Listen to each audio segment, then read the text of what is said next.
No nii, ilmad on päris vihmased ja vihmane on ka see seitsmes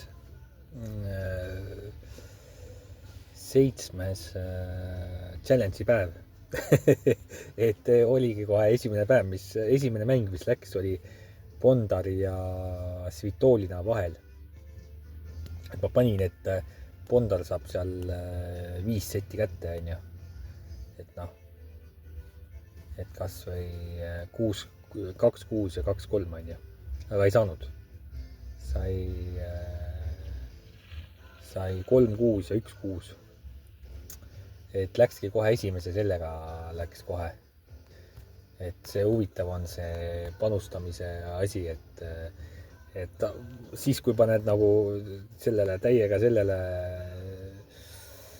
favoriidile, onju, et siis nagu noh, siis see favoriit saab mingi, kaotab, onju. ja siis nüüd, kui paned, et see saab, vähemalt saab, et ei üllata, aga et saab endad setid kätte, aga game'id, onju, ja ei saa, et täiega sihuke, ütleme, luu löödi kurku kohe. et nüüd on mul veel 5 seal peale,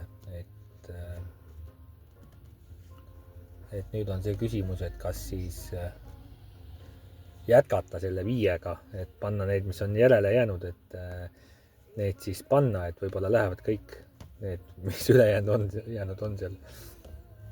et peaks seda tegema,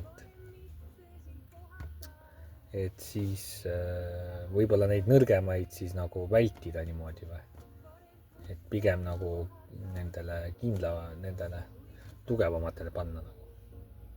vaatame, midagi peaks seal tegema.